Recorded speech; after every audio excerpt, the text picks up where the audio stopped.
말씀을 나누고 갈 수 있어서 감사합니다. 여러분, 우리 옆에 계신 분들과 샬롬으로 인사 한번 하셔야죠. 샬롬, 반갑습니다. 창조절기에 여러분과 이런 설교를 나누게 되었습니다. 창조절은 자연만 창조하시는 것이 아니라 우리의 삶의 역사를 창조하시는 하나님을 바라보는 것이기에 또 우리의 삶을 새롭게 채워가실 그 주님의 평화가 여러분과 내내 늘 함께 하시기를 기원합니다. 테레사 수녀님이 이런 이야기를 했습니다. 오늘날 가장 큰 병은 결핵이나 나병이 아니라 다른 사람으로부터 사랑받지 못하는 것입니다. 고독, 무기력, 절망, 이런 아픔은 사랑으로 고쳐야 합니다. 오늘날 사회를 돌아보니까 사회가 참 험악해졌습니다. 다양한 모습의 폭력이 난무하죠. 우리 사회에 나타나고 있는 다양한 모습, 병리적인 사건들의 원인이 무엇일까 생각을 해보았습니다. 아마도 무언가를 노력해도 헤어나기 어려웠던 절망감, 사회 구조 속에서 도움받기 어려웠던 무기력, 그 속에서 혼자라 생각했던 고독, 이런 것들이 돈과 부유와 화려함을 중요시하는 사회 구조와 만나서 사람들의 마음을 생채기 내고 일종의 분노를 심어주지 않았나 생각하게 됩니다. 결국은 사랑이 필요합니다. 치열한 세상에서 사랑이 우선되는 길을 살려면 매 순간 선택에 지혜와 용기가 필요합니다. 그래서 신앙은 매 순간이 결단입니다. 결은 새로운 세계를 향해 나아가는 것이고 단은 끊어버려야 할 것들을 끊어내는 겁니다. 결단. 새로운 세계를 향해 자신을 열어놓되 그러기 위해 끊어야 할 것들은 과감히 끊어내는 신앙의 결단, 우리에게도 있기를 바랍니다. 그러나 사실 삶에서 끊어내야 할 것들이 무엇인지를 분별하는 것 자체가 어려운 일일 뿐더러 새로운 세계를 향하는 일도 쉬운 것은 아닙니다. 우리는 늘 검증된 안전하고 익숙한 곳에서 안정감을 느끼니까요. 그런 의미에서 봤을 때 아브라함은 가히 믿음의 조상이라 불릴 만합니다. 오늘 구약의 말씀은 아브라함이 하나님께 약속을 받는 내용입니다. 너는 너의 고향과 친척과 아버지의 집을 떠나 내가 내게 보여줄 땅으로 가라. 사실 아브라함은 그 땅이 어디인지 모릅니다. 하나님은 그저 앞으로 보여줄 테니 가리키는 곳으로 가라라고 말씀하실 뿐입니다. 그러니 약속의 땅은 하나님께서 가르쳐 주시는 방향입니다. 검증이 완료된, 모든 게 완성된 명확한 곳이 아니라는 얘기입니다. 여러분, 우리 삶의 선택이 늘 그렇지 않던가요? 우리는 완벽하고 분명하고 검증되어 있는 그런 무엇인가를 이루고 싶고 그런 목적을 향하려고 하지만 주님은 주님이 가리키는 삶의 방향이 중요하다고 하십니다. 그러면서 하나님이 복을 약속하셨습니다. 2절과 3절입니다. 내가 너로 큰 민족을 이루고 내게 복을 주어 내 이름을 장대하게 하리니 너는 복이 될지라. 너를 축복하는 자에게는 내가 복을 내리고 너를 저주하는 자에게는 내가 저주하리니 땅의 모든 족속이 너로 말미암아 복을 얻을 것이라 하신지라. 여기에 복이라는 말이 5번이나 등장합니다.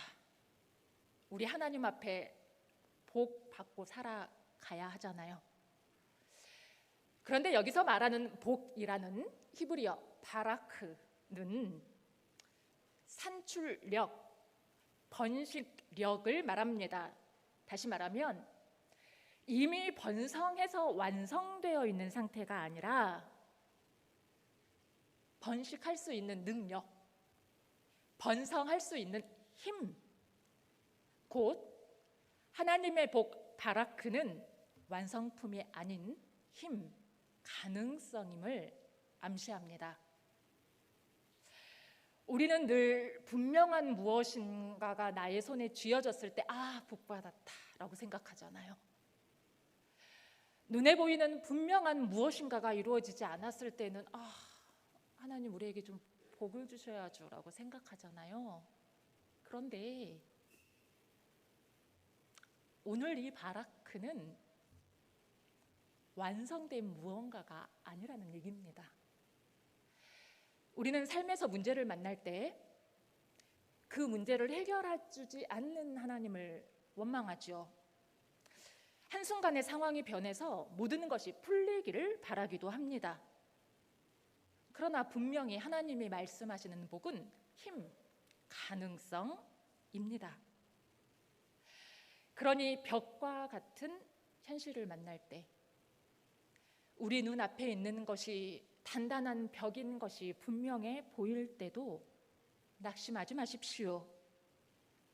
오히려 그것을 넘어설 힘을 주시는 그 하나님의 복을 구하시기 바랍니다. 하나님의 아브라함에게 약속하신 첫 번째 복은 큰 민족을 이루게 하겠다였습니다. 실제로 이스라엘은 다윗 왕과 솔로몬 왕 시대에 엄청난 번영을 누렸습니다. 이스라엘이라는 이름도 굉장히 모두에게 유명하여졌습니다. 그래서 유대인들은 오래도록 또다시 다윗 같은 사람이 나오기를, 솔로몬 같은 사람이 나오기를 바랐습니다. 하지만 오늘 창세기 본문에 근거한다면 그들의 그 번영은 다윗, 솔로몬이라는 한 인물의 지도력이 탁월해서가 아닌 겁니다. 하나님의 약속이 성취된 것뿐입니다. 아브라함에게 약속하신 하나님의 두 번째 복은 너를 축복하는 자에게는 내가 복을 내리고 너를 저주하는 자에게는 내가 저주하리니. 너를 축복하는 자를 축복하겠다라고 하셨습니다. 그러니까 다른 사람들이 아브라함을 보면서 아브라함을 축복해야 자기들도 복을 얻는 겁니다. 그러니 낯선 세계에서 아브라함을 만난 사람들이 아브라함의 되어지는 인생을 보며 아브라함을 함부로 대할 수가 없는 겁니다. 결국 보호받는 것은 누굽니까? 아브라함입니다. 하나님이 제시하시는 방향을 따라 살아가는 사람을 낯선 상황, 낯선 세계에서 보호해 주시겠다는 하나님의 사랑의 의지입니다. 세 번째 복은 땅의 모든 족속이 너로 말미암아 복을 얻을 것이라 하신지라. 땅의 모든 족속, 누군가에게 그 복을 흘러 보낼 거랍니다.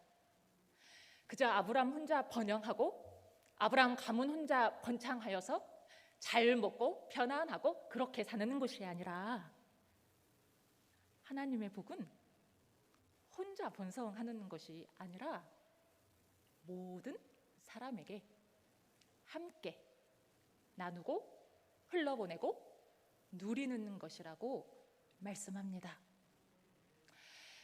큰 민족을 이루리라는 약속의 성취, 너를 축복하는 자를 축복하여 하나님의 사람들을 보호하시겠다는 하나님의 사랑, 그리고 많은 이들에게 영향력을 끼치게 되리라는 소통과 소망, 이것이 오늘 아브라함을 통해 우리에게 보여주시는 하나님이 말씀하시는 복입니다. 우리에게 이런 하나님의 복이 임하기를 기원합니다. 하나님의 복은 일회적인 완성품이 아닌 가능성, 힘이라고 하셨던 것을 기억하십시오. 하나님의 약속은 반드시 성취될 것을 바라보는 믿음의 힘. 하나님이 하나님의 백성을 보호하고 계심을 신뢰하는 힘.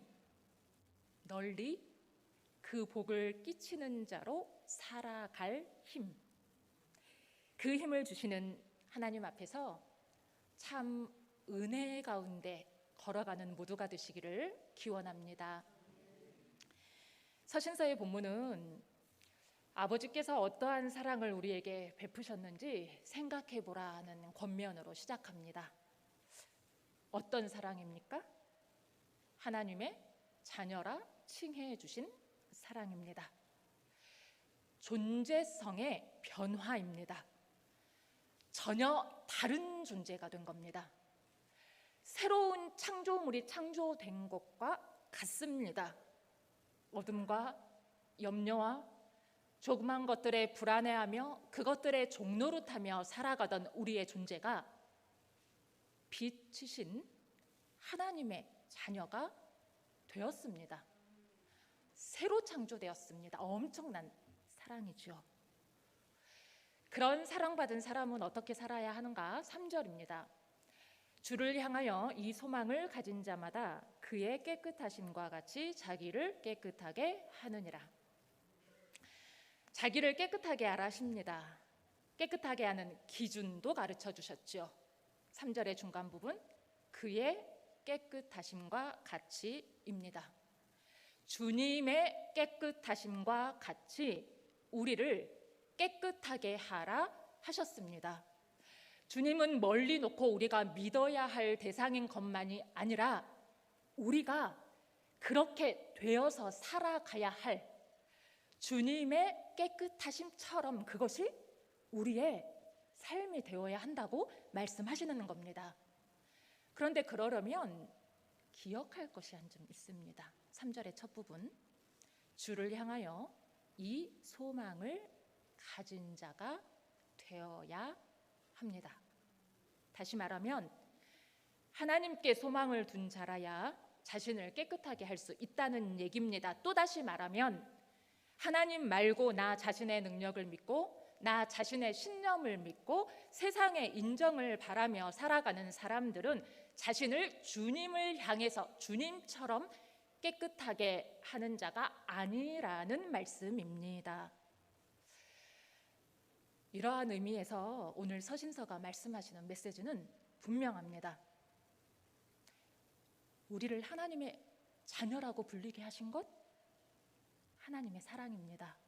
우리 존재가 변했으니까요. 그 하나님의 자녀는 하나님께 소망을 두어야 하고 하나님께 소망을 둔 자라야 주님처럼 깨끗해집니다. 여러분, 우리가 하나님의 자녀가 맞잖아요. 우리가 하나님의 자녀로 정말 다시 태어난 자들이 맞잖아요. 그러면 우리의 소망은 어디에 두고 있습니까? 우리는 무엇을 바라보며 기도하고 있습니까? 소망을 하나님께 두시기 바랍니다. 시대가 어렵고 상황이 야속해도 하나님께 소망을 두고 나아갈 힘, 그 힘의 복을 얻는 모두가 되시기를 기원합니다. 그렇다면 하나님은 도대체 왜 우리를 이렇게나 사랑하시는 걸까요, 여러분? 도대체 우리가 무엇을 하고 하나님은 이렇게나 우리를 사랑하시는 걸까요?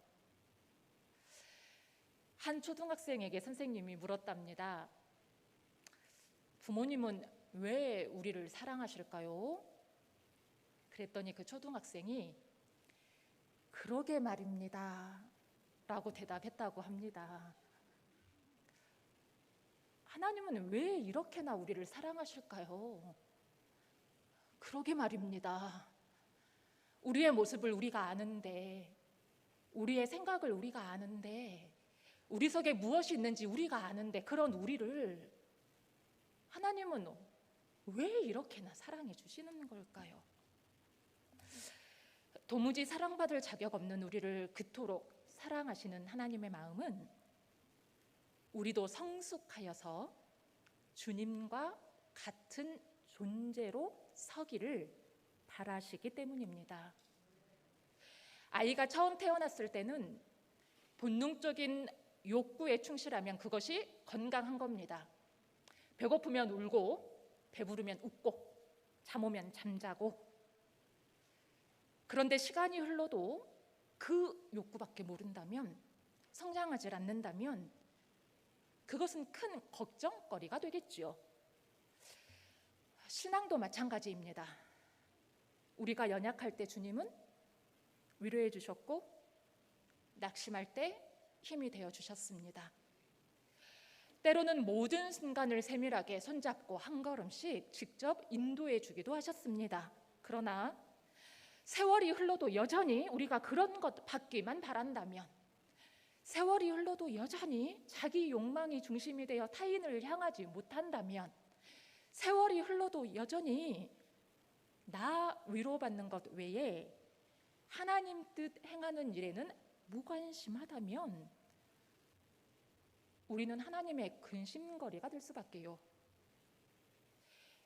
부르심 받은 이들의 성숙함의 목표는 그리스도의 장성한 분량까지입니다. 우리가 나아갈 바는 그리스도의 장성한 분량까지입니다.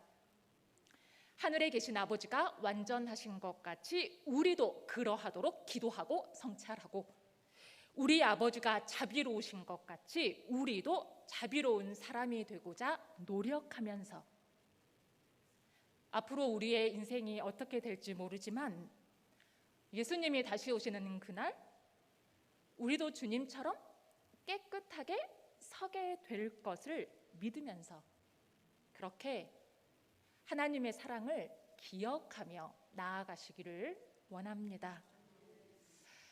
복음서의 본문은 이 땅에서 마지막을 향하시는 주님께서 끝까지 우리를 어떻게 사랑하셨는지 보여주는 대목입니다.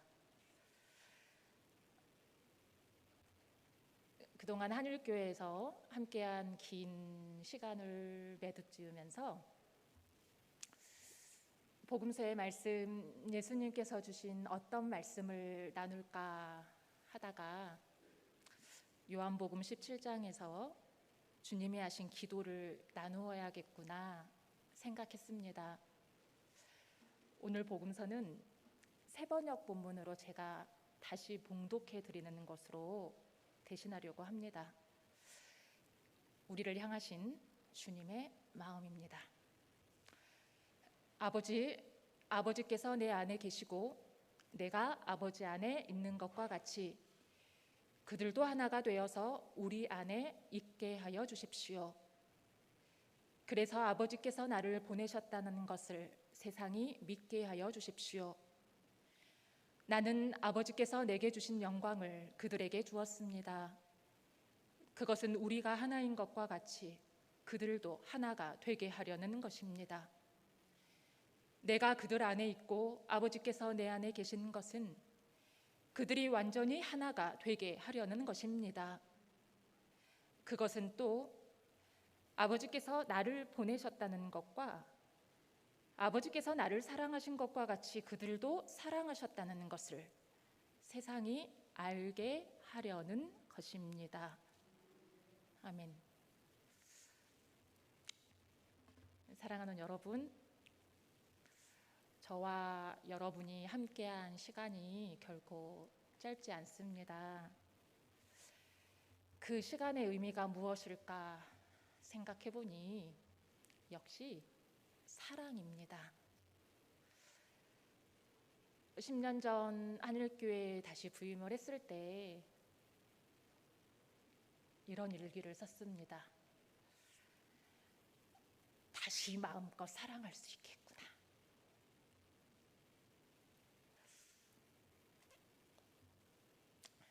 그동안 마음껏 사랑할 수 있어서 감사했고, 그것이 하나님 앞에서 그랬기에 더 감사했습니다. 돌아보니까 여러분 덕분에 행복한 목사로 살 수 있었더라고요. 한일교회는 저의 3, 40대 하나님 앞에서 모든 것이었습니다. 여러분이 안 믿으셔도 어쩔 수 없어요. 그 사랑과 감사와 애정을 안고 이제 여러분도 저도 하나님이 주시는 새로운 때를 맞이하게 되었다고 생각합니다. 사랑하는 우리 교회가, 사랑하는 우리 한일교회가 하나님을 더욱 경외하고 사람을 존중할 줄 알며 하나님 앞에서는 한없이 겸손하고 세상을 향해서는 건강하고 거룩한 그런 성숙한 신앙의 공동체로 한 걸음 더 나아가기를 기도합니다. 아브라함에게 주신 복은 가능성, 힘이었기에 우리 안에 계신 주님의 힘으로 다시 일어서시기 바랍니다. 우리를 주님처럼 아름답게 세우실 그 하나님께 소망을 두고 다시금 주님 바라보며 나아가시기를 바랍니다. 그들도 하나가 되어 우리 안에 있게 해주십시오 하셨던 주님의 기도가 우리의 일상에서 이루어지시기를 주님의 이름으로 간절히 축원합니다. 마지막으로 고맙습니다. 모든 것이 사랑입니다. 기도하시겠습니다.